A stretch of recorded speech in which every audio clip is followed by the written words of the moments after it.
Hi, I'm Joe Graydon. I'm Terry Graydon. Welcome to this podcast of the People's Pharmacy, where we bring you the stories behind the health headlines. This podcast is brought to you by Redix Industries, makers of Utterly Smooth Body Cream. 800-345-7339, on the web at uttercream.com.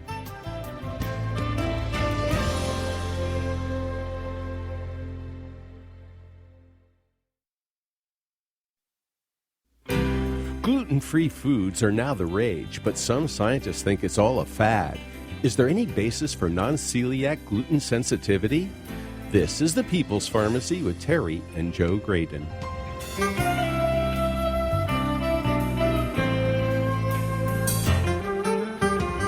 Is your morning coffee interfering with your thyroid medicine?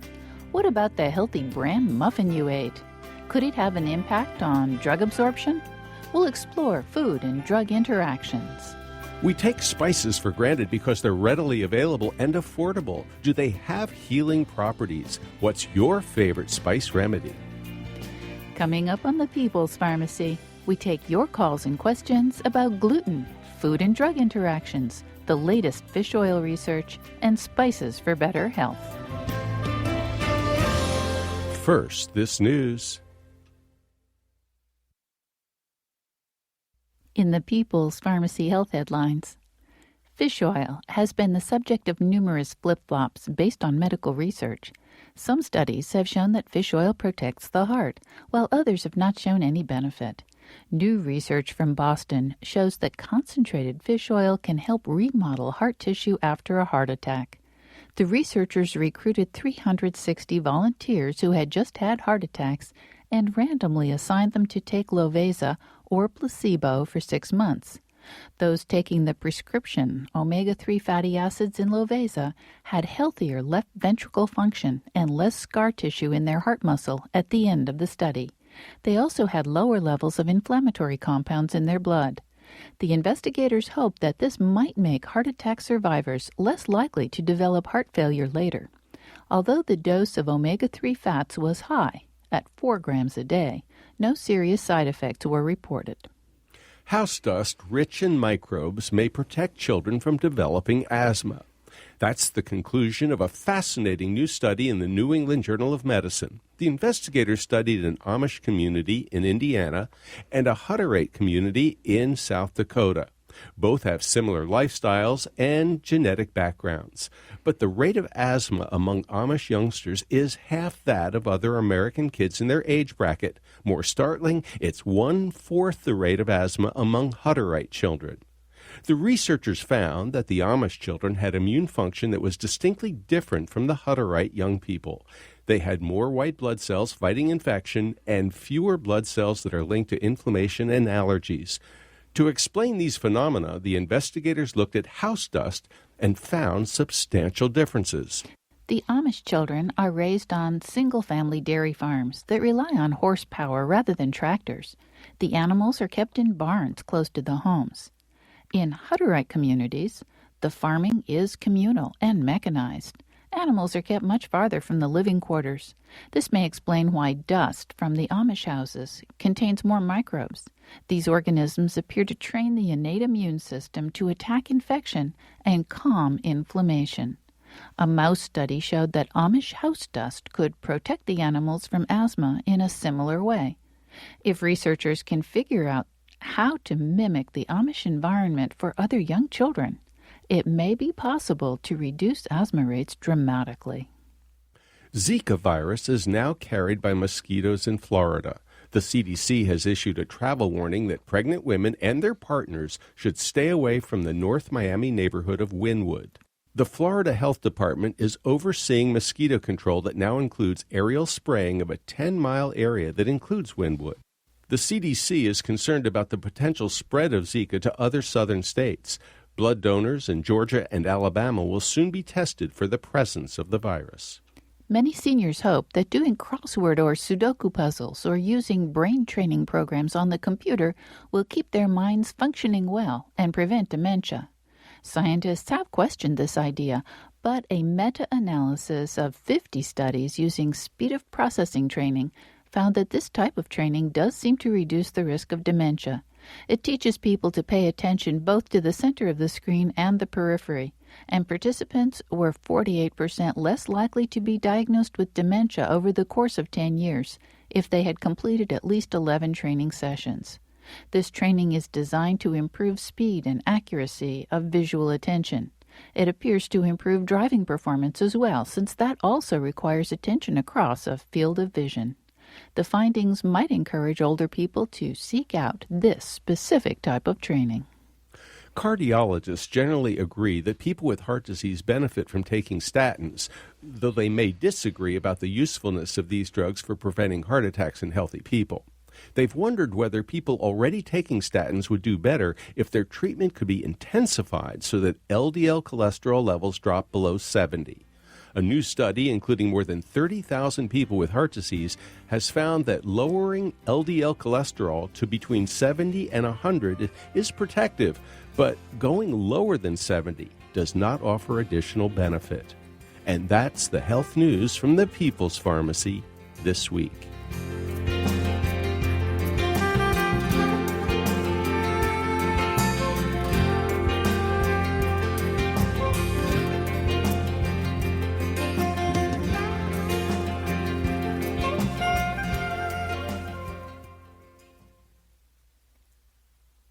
Welcome to the People's Pharmacy.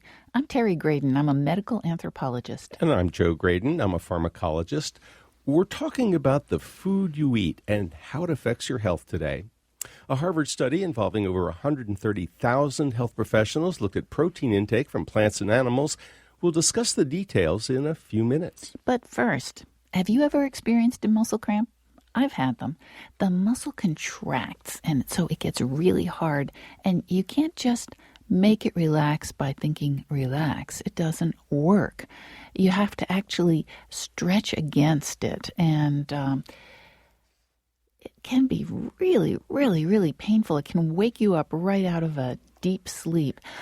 But you could also take a spoonful of yellow mustard. Well, you know what's so interesting about this whole muscle cramp thing, Terry, is that athletic trainers have long assumed that muscle cramps are due to dehydration and possibly electrolyte imbalance. And so that's why sports drinks are so popular. But it turns out that the theory of electrolyte imbalance really doesn't explain muscle cramps at all. And it certainly doesn't explain why swallowing a shot glass of pickle juice or a spoonful of yellow mustard makes them go away so fast. You know, as a pharmacologist, I'm interested in how drugs are absorbed into the body. And I've actually experienced the yellow mustard thing, and it happens within seconds or a minute or two. Well, it's at most 2 minutes. It's really fast. And you're right. It does seem like it's too fast for it to be absorbed through the intestinal tract and picked up and carried all around the body and go to that muscle in particular. People always would laugh at us when we'd say, yeah, yellow mustard works really quickly. Yeah. They didn't believe it because there was no mechanism. How could it be true, therefore? And so consequently, how could it work? But we have seen it work, and we have a lot of people reporting to us that it works for them. Now, there's an article in the Wall Street Journal from several weeks ago, and it suggests that there may be a mechanism for the pickle juice or the yellow mustard. Now, these were pretty heavy hitters, Terry. That's right. One of them is actually a Nobel Prize winner. His name is Rod McKinnon, and he teaches and does research on molecular neurobiology and biophysics at Rockefeller University. His Nobel Prize was for the molecular structure of the proteins that are involved in electrical transmission in the body. And his colleague is Bruce Bean, who's a neurobiologist at Harvard. And what they say is the muscle cramps actually start in nerve cells, in neurons, not in muscles. So they figured that there should be some way to take care of these misbehaving neurons. And what they figured was that they would try to stimulate and overload the sensory neurons in the mouth and the esophagus to see if that would kind of dampen the hyperactivity of the motor neurons that are causing the muscle cramp. So they concocted some spicy drinks and tested them, and they found that, yeah, it does. It makes sense. I mean, not that it makes sense, but that it actually works. So their spicy drinks are not mustard, but they have ginger and cinnamon and a little bit of capsaicin, the hot stuff from hot peppers in it. Well, this explanation of that it's working in the mouth and the esophagus is so intriguing, and that might explain the yellow mustard and the pickle juice. Well, we'd like to hear from you. Have you ever tried mustard or pickle juice or something else for a muscle cramp? We'd like to hear about it. Our lines are open at 888-472-3366. You can email us, radio@peoplespharmacy.com, or via Twitter. We're at People's Pharmacy. Again, if you've had experience with muscle cramps, and if mustard or pickle juice or something else has worked, we'd love to hear from you. That number again is 888-472-3366.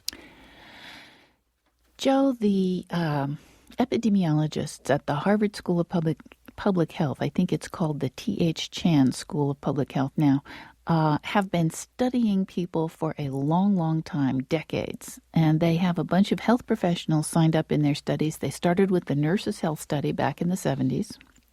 And then they got a bunch of health professionals for the Health Professionals Follow-Up Study.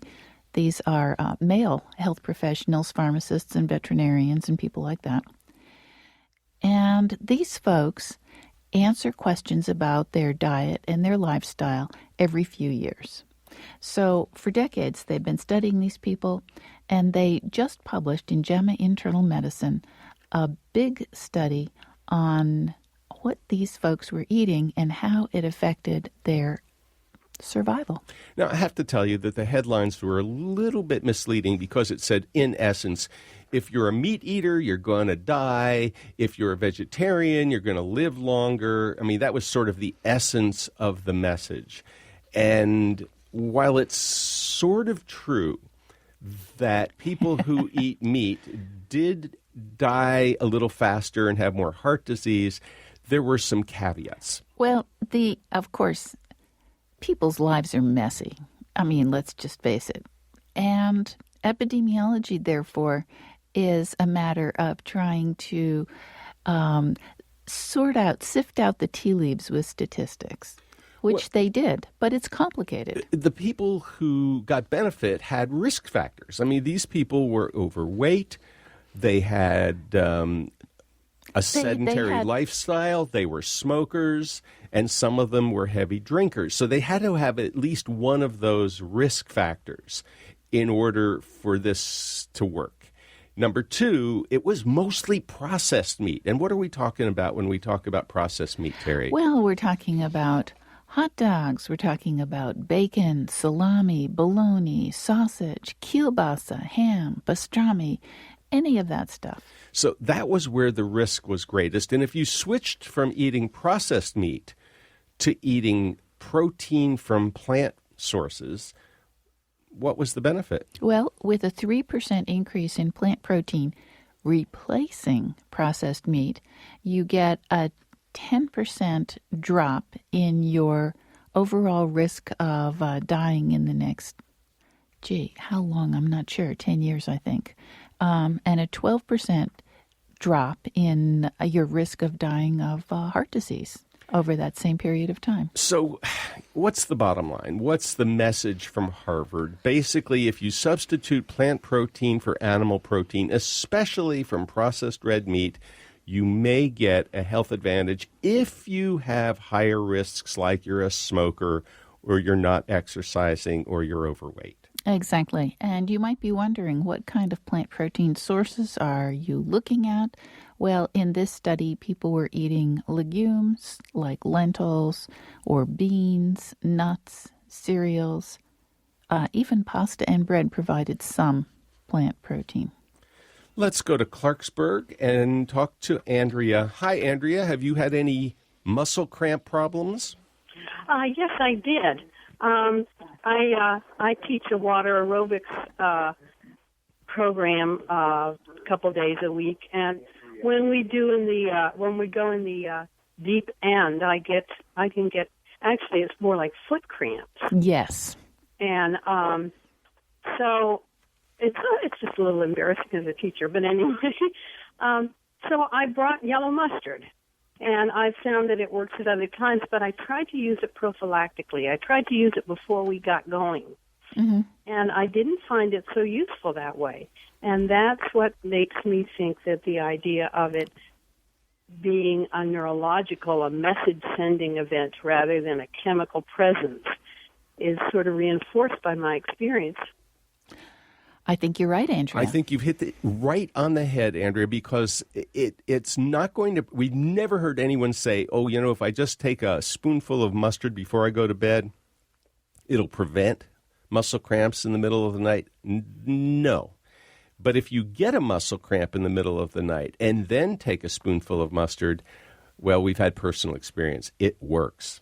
It does. It works fast. Now, some people have said, Joe, that they take a glass of tonic water before they go to bed, and that prevents muscle cramps. And there may be some support for that because the quinine does have an effect on muscle. And you know, and people tell us that magnesium also seems to work if they take it ahead of time, prophylactically. So that would support the electrolyte business rather than the neurological business. But there's a difference between preventing and treating. Let's go to Roanoke, Virginia. Deanne, welcome to the People's Pharmacy. Hey, Joe and Terry. Hey, Deanne. What's up? I am calling about muscle cramps. If you get a muscle cramp and you press your philtrum, which is the little divot right below your nose and in the middle of your upper lip, take the pad of your finger, not the tip, but the entire upper pad, and press it there. Usually within a minute, the muscle cramp will go away. And if it starts to come back, just press again, but a little longer. Deanne, thank you very much for such a clear explanation of what the heck people have been talking about for years. People have been writing to us every so often and saying, for a muscle cramp, just pinch your lip under your nose. Whoever knew, Terry, that this was called a philtrum? Well, Deanne did. Wow. Deanne, how did you know that? My husband is actually a sculpture teacher, and he knows just about every word for everything, and he's taught sculpture also to plastic surgeons, and we learn the names for lots of little parts, just like that is so cool. I've learned something really different today. The philtrum, and I love the way you described it, that little divot right under your nose on your upper lip. And we have heard from a lot of people that this works. And you know what? Now that we have some neurological explanation for why nerves may be triggering muscle cramps, it might make sense. It might be working on exactly the same mechanism. Deanne, thanks so much for that, Deanne. Thank you. We really appreciate your call. Thank you. Bye-bye. Well, we need to take a break, but when we come back, we're going to talk about some new research on gluten. Should gluten-free diets be reserved for people with celiac disease only? And we'll talk about the spices that give our food flavor. Do they have health benefits?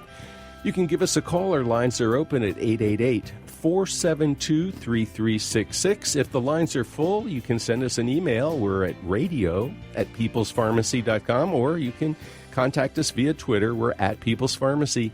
That number again, 888-472-3366.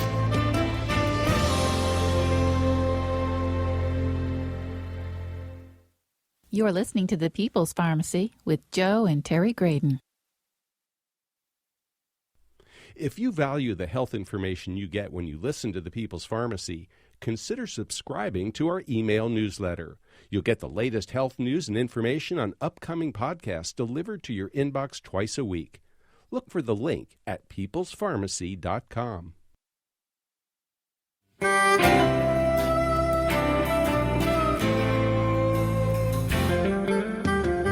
Welcome back to the People's Pharmacy. I'm Terry Graydon. And I'm Joe Graydon. The People's Pharmacy is made possible in part by Red X Industries, makers of utterly smooth creams and lotions that moisturize deeply to make dry skin feel soft and smooth.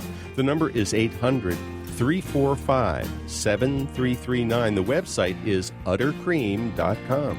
And And in the event that you would like to purchase a CD of this show, unlikely as that may seem, you can call 800-732-2334. This is show number 1045. You can also place the order on our website. It's peoplespharmacy.com. Today on the People's Pharmacy, we're bringing you up to date on the stories behind the health headlines. We're focused especially on food and some unexpected ways it can affect our health. Our lines are open, 888-472-3366.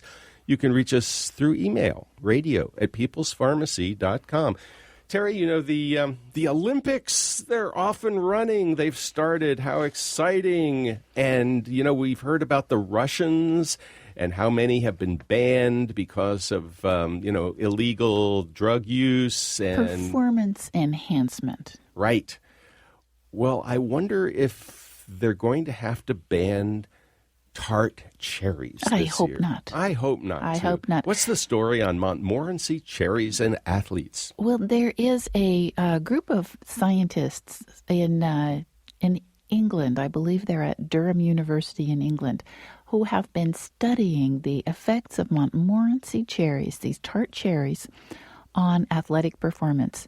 And they recently published some research showing that these cherries are effective in accelerating recovery after prolonged, repeated sprint activity, the sort of thing that you have to do when you're playing soccer or rugby.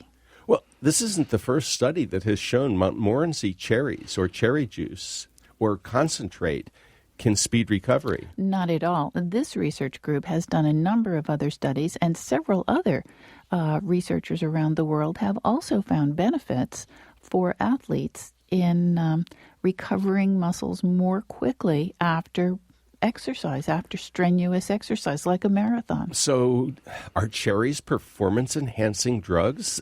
I mean, what should they do at the Olympics? I mean, it's a little bizarre. They should make sure that there are tart cherries on every training table, I think. This research was published in the journal Nutrients, which is an open access journal, published on July 22nd. And we'll have links to all of the research, including the Harvard research on protein, as well as the Montmorency cherry juice research, on our website, peoplespharmacy.com.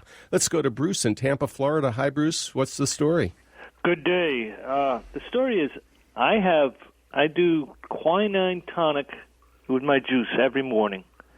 And my mom, who was 98, she got me onto that. And my family's been using it forever.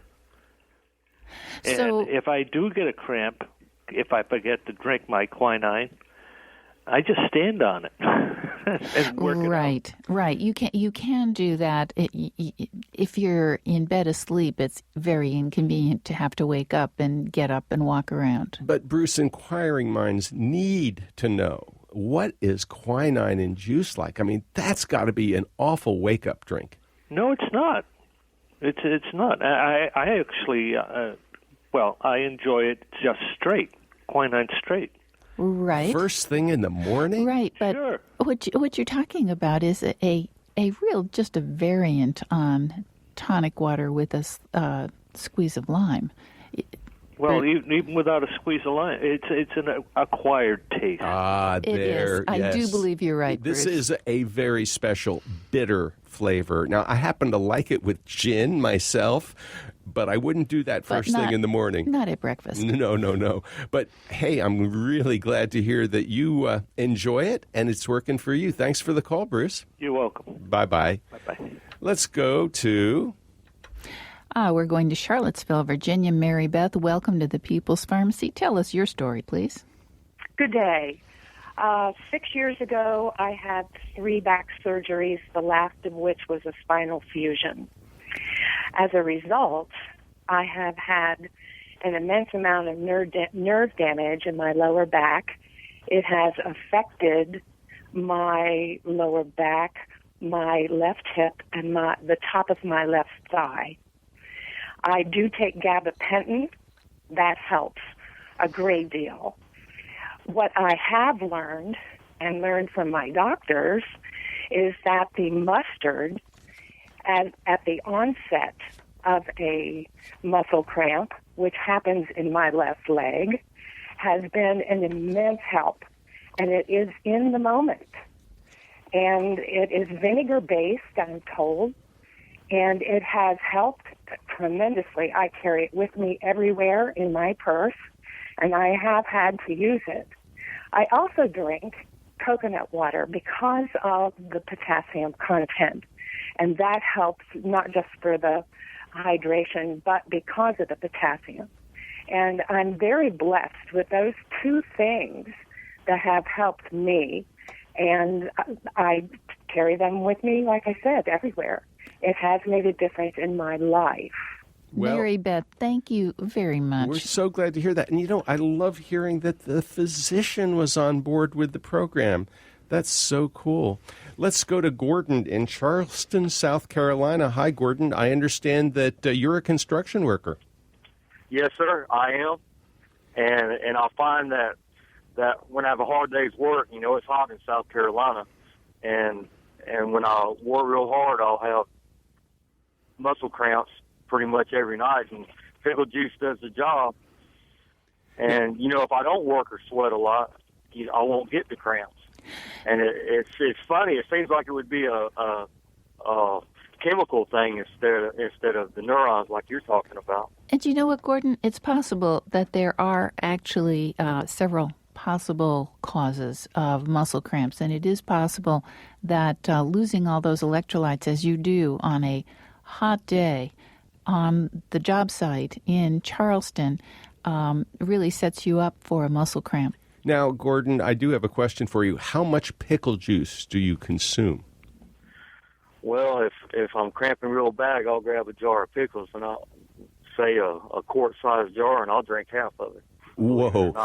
Most people would have a hard time drinking that much pickle juice. Mostly we hear that a jigger's worth, that is to say, a shot glass of pickle juice usually does the trick. But as far as you're concerned, it really works. Now, Gordon, do you keep it next to your bed at night in case a cramp starts, or do you just go ahead and drink it before bedtime?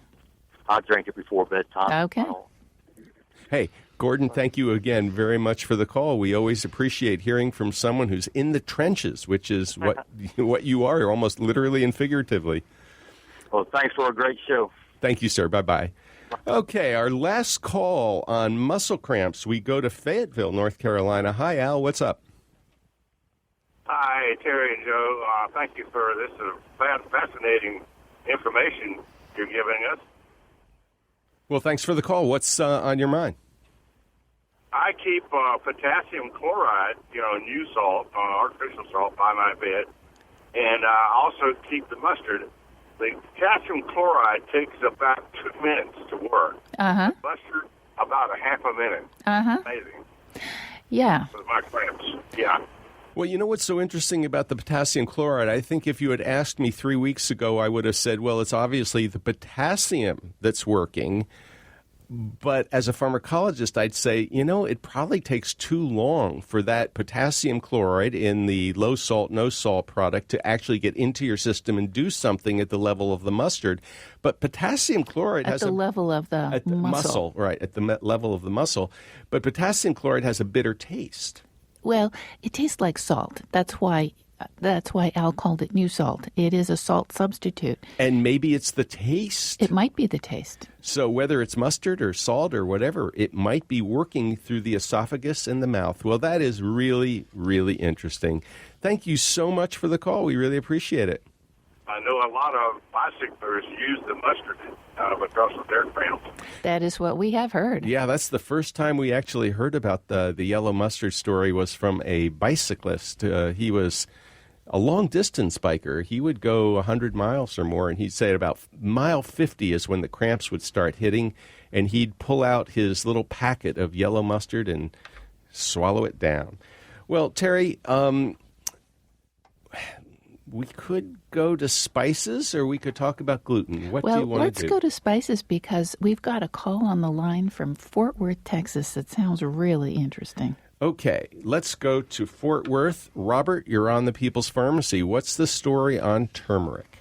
Okay, so the active ingredient in turmeric is a polyphenol. It's a compound that you've heard a lot about antioxidants. Curcumin is the active polyphenol in turmeric, and it does actually kill. At tests at the Mayo Clinic, they injected mice in their abdomen with B-cell leukemia cells, BCLL, and it killed these cells within 24 hours of administration. I currently have personal experience with leukemia because I'm in stage 4 leukemia, but it's in remission. I treated it in addition to taking the normal chemo that stopped working. I started using turmeric and another polyphenol, ECGC, out of green tea. And interestingly enough, while I was doing blood tests for the white blood cell count, they wanted to know how aggressive it was, and at MD Anderson. And I took turmeric and green tea polyphenols together, and my white blood cell count went up significantly just in 2 days. Whereas if I take them 2 hours apart, it knocks it down by the same amount in 2 days. So was your oncology team amazed? I'm sorry? Was your team amazed to see how... Oh, yeah, they've never heard of... And in fact, when they actually did administer the first dose of the standard FCR regimen, I went into remission with the first dose. Now, Robert, I want to tell you that there is, in addition to the Mayo Clinic, there is turmeric cancer research happening at Baylor University in Houston. And I thought MD Anderson was doing some, but that may have been a decade ago. So I don't know if they've currently got any research going. So far, most of this research has been in the mouse model, not much that I'm aware of in, human patients like yourself. But I'm fascinated to hear about your experience. And, of course, I trust that you have told your oncologist what you're doing. Yeah, absolutely. One of the things he told me to do, I actually went into remission, then it woke back up. And I stopped taking my green tea and turmeric extracts and gotten lazy and started eating bad stuff and probably stimulated a little bit. But anyway, I started back on it, but then they said, well, this new pill doesn't have any side effects, so you need to take it and stop your turmeric and green tea because it can stop the emission or the elimination from the body through the CYP enzyme system. And so I did, and I had every reaction in the world that you normally get with chemo. And after about a month and a half, it wasn't working. My white blood cell count was still going up, and I decided to I told my doctor, I said, well, since you're going to take me off this and put me on something a lot more drastic, a lot more toxic, I'm going to start taking my antioxidants again. So I did, and within a month, I dropped 100,000 on my blood count, white cell count, and I went into remission on this pill and stopped taking the pill. And as far as I know, I'm the only person to go in remission on this pill, which is a maintenance drug. It's a Burton tyrosine kinase inhibitor. And I actually had to stop taking it because my white blood cell count is exactly 5,000. Wow. Robert, thank you ever so much for sharing this this experience with us. This is really amazing. What I do want to emphasize for anybody else, this is not a do-it-yourself project. Robert has been working closely with his team, and you need to do that. And Robert, one other thing you may, since you are in Texas anyway, you may want to be in touch with A.J. Goyle. And Terry, you'll have to spell Dr. Goyle's... Dr. Goyle's last name is Goel, and he's the one who is spearheading the curcumin research at Baylor University. And probably is the world's foremost expert on curcumin or turmeric as an anti-cancer agent. So thank you so much for your call, and good luck. We really appreciate it. You know, Terry, spices, they're so fascinating, and the idea of spices for good health, it seems a little counterintuitive, and yet thousands of years ago, spices were considered important healing entities, whether it's turmeric or ginger or juniper or cinnamon or fennel. We'd love to hear from you. How do you use spices for health? Not just for making food taste good. Our lines are open at 888-472-3366. You can email us, radio@peoplespharmacy.com. Tell us how you use spices for health. Again, that number, 888-472-3366. Joe, we do have an email from Leslie in Ashland, Virginia. For the past 4 years, I suffer from frequent migraines that come in cycles, sometimes lasting for a couple weeks at a time. I was in full migraine pain and tried my usual quarter teaspoon of ginger, which didn't work. I saw on your site that hot peppers can halt a migraine if caught early. I didn't have any hot peppers in the house, but I had some organic red peppers. I ate one. 10 minutes in, the pain dulled. After 20 minutes, there was no pain. I honestly didn't think it would work, especially because I was already several hours into the headache, but it was my last-ditch effort before taking the sumatriptan, which works but has side effects. I don't know how long the relief will last, but I have no problem eating multiple red peppers a day for this quick relief. Maybe this tip will help someone else. Isn't that wonderful? It is, and it's pretty astonishing, and we've never heard before that plain red bell peppers would actually do anything for a migraine headache, but we have heard that capsaicin could. Absolutely, and people tell us that hot, spicy gumbo soup will work against a migraine. Joe, let's go to Spartanburg, South Carolina. Lester, welcome to the People's Pharmacy. Hello, Joe and Terry. Thanks for taking my call. Another use for mustard that I've discovered is throughout a lifetime of having indigestion problems and going through some of the liquids and some of the prescription drugs and then over-the-counter, I never found anything that would work without taking it on a regular basis. And having the occurrence of indigestion really bad one night, I did not have any supply of any of the medications. And so I had a pack of mustard. I popped the mustard and took it. And within just a few minutes, my indigestion was gone. So now I do it on a routine basis. Instead of any of the prescription drugs or over-the-counters, I just simply rely on a spoonful of mustard every time I get indigestion, and it goes away quickly. Well, Lester, that is just fabulous, and you are not the first one who has told us that. I remember someone who was at a basketball game and had terrible indigestion after eating hot dogs and pizza and having a beer and having sauerkraut on the hot dog. And somebody said, well, just go back to the hot dog stand, get some yellow mustard. And dang if it didn't work. Now, there are people who have told us that taking a spoonful of yellow mustard in the middle of the night for a leg cramp gave them indigestion. So you do have to be a little bit careful. Yeah, mustard at 2 a.m., not so cool. Lester, this is a great idea. Thank you. We're going to take a break, but when we come back, we're going to talk about omega-3 fatty acids, fish oil for your heart. Does it do any good? Some studies say yes, some studies say no. There's new research out on people who had a heart attack and used fish oil.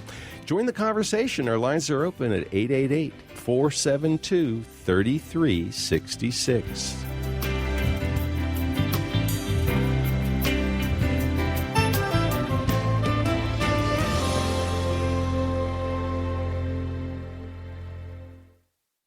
You're listening to The People's Pharmacy with Joe and Terry Graydon. If you're enjoying this People's Pharmacy podcast, why not head over to our website? Well, you'll find a wealth of information on medications, conditions, home remedies, and ways to keep yourself healthy. You'll find it all at peoplespharmacy.com.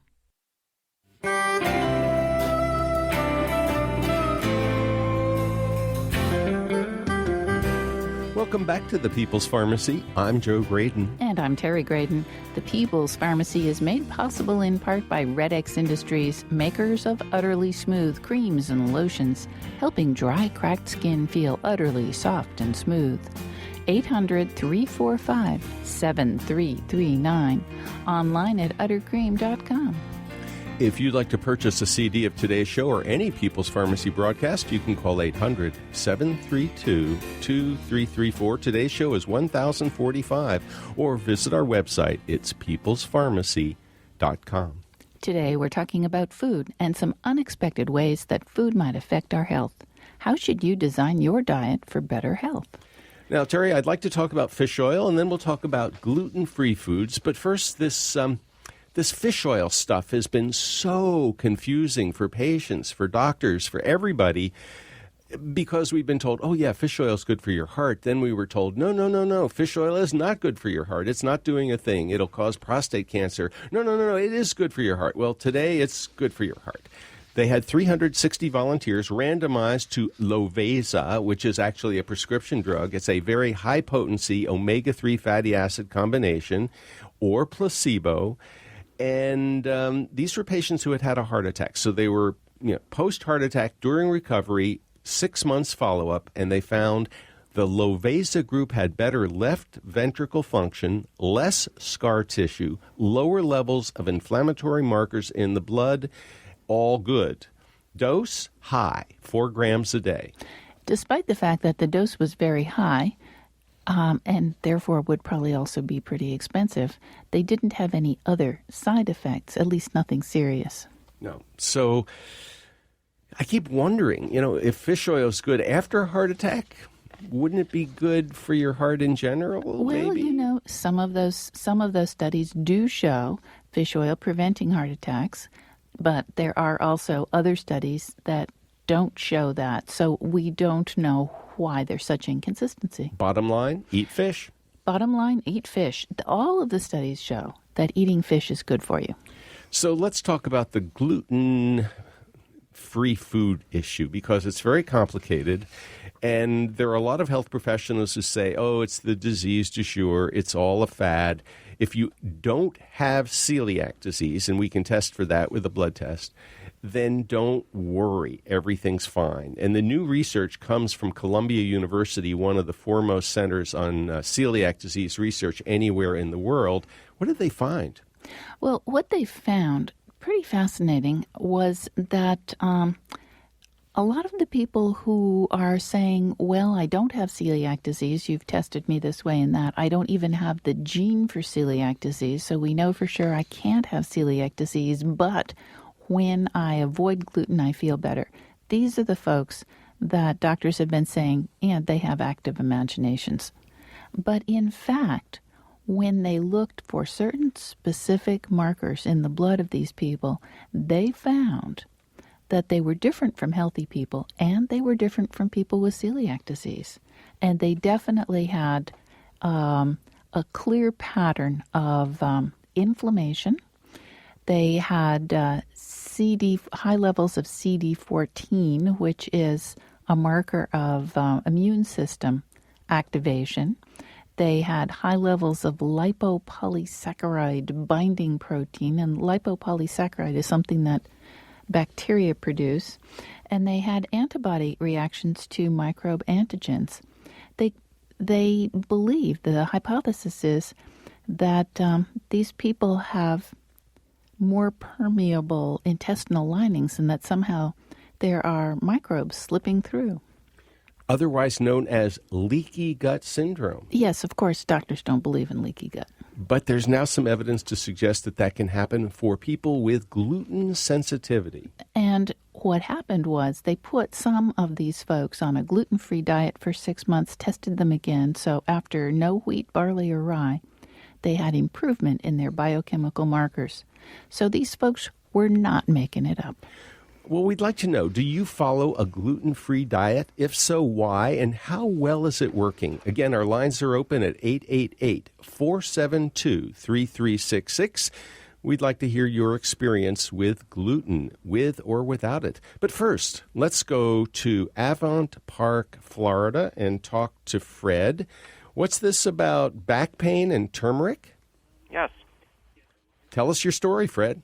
Well, actually, I can tell you about some experience about gluten too. But back to a few years ago, I had this lower back pain development, and I did not know what was going on. And so I started searching what I could be taking, and so I found a product that's called Advanced Bio Curcumin, and it's anti-inflammatory and pain relieving, and it works quite well. It's amazing. And absolutely, we have heard that before, and we're really glad to hear that from you, Fred. Excuse me? Thank you for the call, Fred. And then, do you want me to tell you something about the gluten? Sure, very quickly. Okay, very quickly. I developed these crazy muscle cramps, and I could not. I went to the doctor and talked to the doctor, and didn't no idea what to do. And then later on, a year later, we figured out that. Well, we figured out. She thought maybe I have gluten issues, and so you just stay away from gluten. And sure enough, once I got rid of gluten, I did not have any more muscle cramps. Fred, that's terrific. And we have heard that before. Joe, we have an email from Ellie in Chapel Hill, and she says, not all wheat avoidance is for gluten. I was tested for celiac disease and didn't have it, but I have an allergy to wheat that affects my sinuses and causes headaches and a running nose. So when I limit my wheat consumption, it makes a big difference. You know, I don't understand why people make such fun of these stories, because I know that there are a lot of health professionals who really go, we've had it with this gluten thing. Yes, there are people with celiac disease. We recognize it's a real entity. But this gluten sensitivity stuff, it's mostly in people's heads.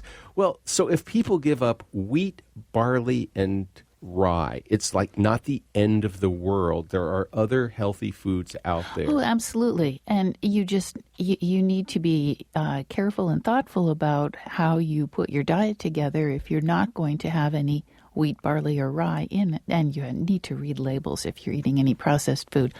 Soy sauce, for example, often has gluten in it.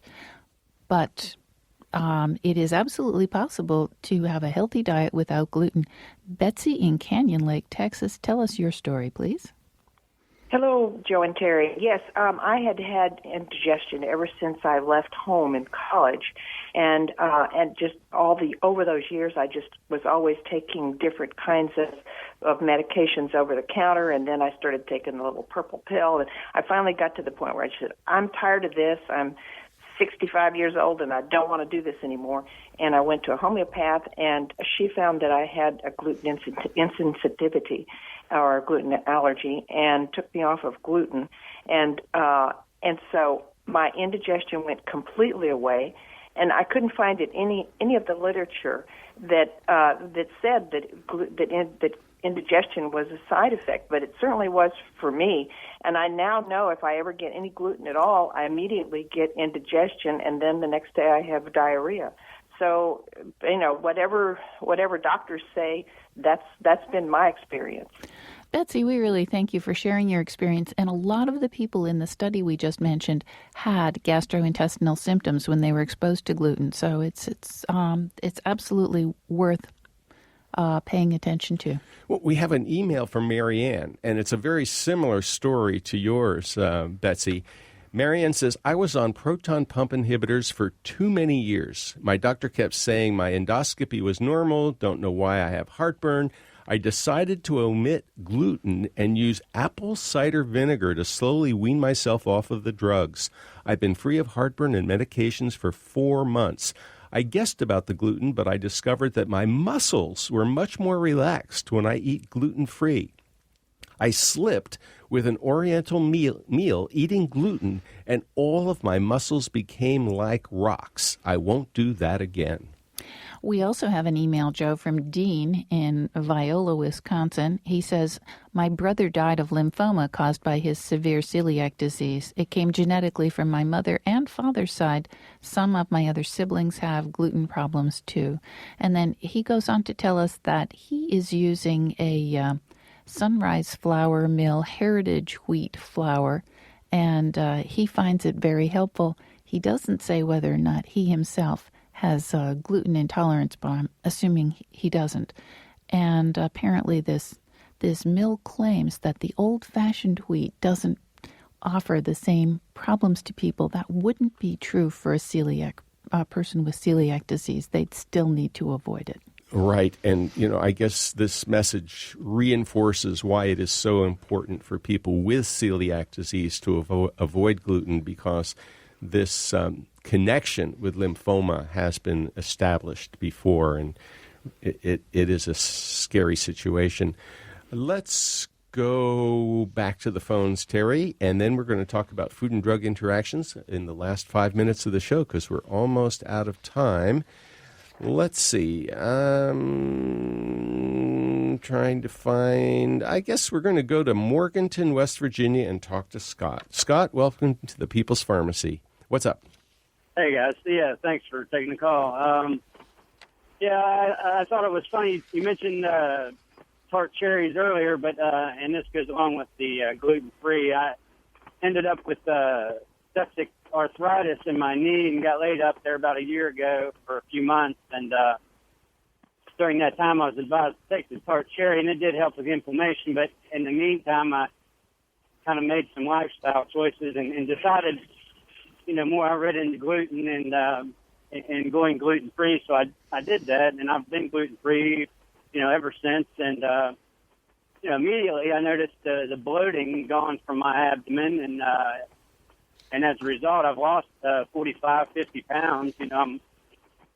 I feel better than I ever have at 40, Well, Scott, that is great news because, when you cut back on carbohydrates, which is basically what you're doing when you're cutting out the wheat, the rye, and the barley, that's a good way to lose weight. And obviously it worked very well for you, and we appreciate the call. Sure. Thank you. Bye-bye. Bye. Well, Terry, we have just a few minutes left. We promised we would talk about food and drug interactions, and this is an area that's near and dear to our hearts. We've been talking about and writing about this for almost 40 years. It's true, and one of the ones that I definitely want to talk about is Synthroid and coffee. People who are prescribed Synthroid, and there are a lot of us. And what is it? It is called levothyroxine. That's the chemical name. And it is a thyroid hormone. It's one of the hormones that your thyroid gland makes, and in my case, doesn't make enough. And consequently, we need, those of us who need to take it so that we have adequate thyroid hormone in our bodies, getting every cell in our body to do what it's supposed to do. And what's the story on coffee? And by the way, bran and soy, there are a lot of things that may interact with levothyroxine, including fiber. Well, people on Synthroid are very often told, take it first thing in the morning. And occasionally they're told, well, take it half an hour or even an hour before breakfast. But that's inconvenient for an awful lot of people. And there's a lot of folks who get up and want to take their medicine and drink their coffee at the same time. It makes sense. It's logical. And you shouldn't do that with Synthroid. It turns out an Italian study back in 2008 found that if you take your Synthroid at the same time as you're drinking your morning coffee or your espresso, that you dramatically reduce the absorption of the Synthroid. So why not take your Synthroid before bedtime? Oh, well, that's a reasonable possibility. We just have a few minutes for your calls. If you have a question about food and drug interactions, if you're concerned about grapefruit juice and Lipitor, give us a call. The number is 888-472-3366. Or if you have a story to share about a food and drug interaction, we'd love to hear from you. Again, 888-472-3366. Now, I just learned something yesterday about atenolol, which is a beta blocker very commonly prescribed for high blood pressure and some other heart problems. Tea, like good old-fashioned black tea, can have an effect on atenolol. The tea that they actually used in this particular study was pu'er tea, which is not old-fashioned black tea. It is very old-fashioned, but it's Chinese. However, it was an oxidized tea flavonoid, and black tea has oxidized tea flavonoids in it. So I would think that you would want to be careful not to take your atenolol with black tea. Now, what's this drug? Repaglinide. It's called Prandin. And it's a diabetes drug. It's a drug for type 2 diabetes to lower blood sugar. But if you take it with stevia, and stevia is a non-sugar sweetener that a lot of people with diabetes are going to be interested in using. It's natural, and it metabolizes through to a compound that has a major impact on the repaglinide and keeps your body from processing it. So blood levels of the repaglinide go up and blood sugar could go down, down, down. Now, we've also heard about cranberry, mango, green leafy vegetables, and green tea with warfarin. It's an anticoagulant, a blood thinner, and some reason to be concerned because all of those foods might impact your bleeding. Yes, and they might have different sorts of impact. So you really, if you're on warfarin, you really do need to pay very close attention to your diet. And finally, apple juice and a blood pressure medicine that's becoming quite popular called Tecturna. Apple juice reduced the effectiveness of Tecturna. So, what's the message when it comes to food and drug interactions? I guess take your pills with water. Well, yes, that's actually how they're usually tested, in fact, is in a fasted state with water. But some pills actually cause trouble, make you feel queasy if you take them without any food. So unfortunately, the answer is really find out how your pill is going to react with the stuff that you are eating and drinking.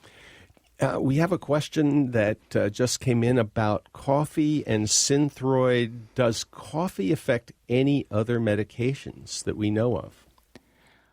Yes, or actually the other way around.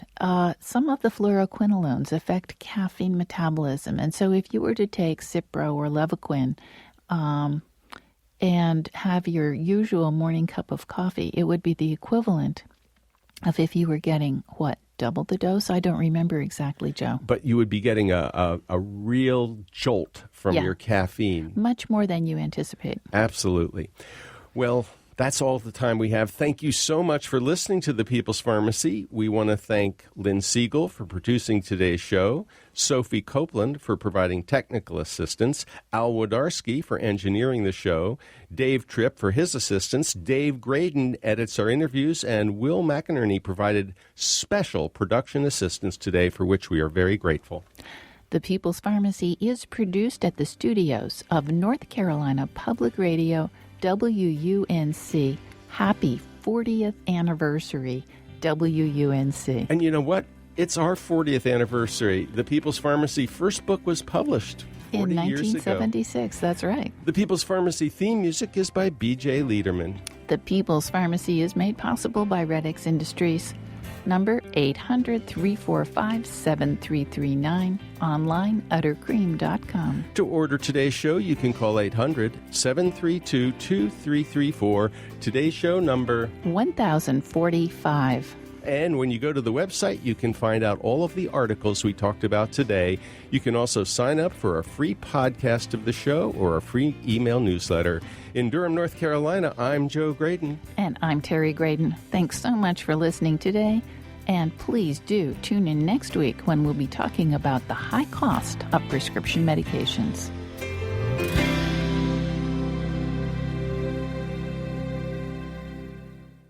We hope you enjoyed this podcast. If so, please consider taking a minute to write a review on iTunes. And thanks for listening to The People's Pharmacy.